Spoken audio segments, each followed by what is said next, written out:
ముందుగా జార్లోకి జీలకర్ర మిరియాలు వేసి గ్రైండ్ చేసుకున్నాను ఈ విధంగా. దాంతోపాటు తెల్లగడ్డలు వేశాను.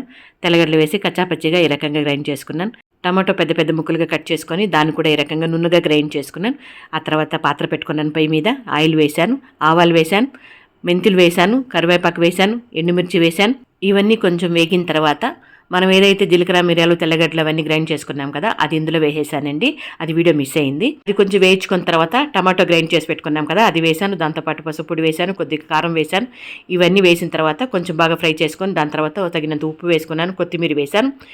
కాసేపు ఇవన్నీ మగ్గనిచ్చాను. ఇదిగోండి ఈ విధంగా. దాని తర్వాత చింతపులుసు పోసానండి, అందులోకి నానబెట్టుకున్న చింతపులుసు పోసాను. దాని తర్వాత చివరిగా ఈ రకంగా మనం ఏదైతే పప్పు ఉడకబెట్టుకునే నీళ్ళు ఉందో ఆ నీళ్ళు అందులోకి పోసేసానండి. ఇప్పుడైతే కాసేపు మూత పెట్టేశానండి. ఒక 10 నిమిషాలు బాగా మరగనిస్తే ఈ రసం అయితే చాలా సూపర్గా ఉంటుందండి. పప్పు వార్చిన నీళ్ళు అనమాట, అందులో రసం చాలా బాగుంటుంది.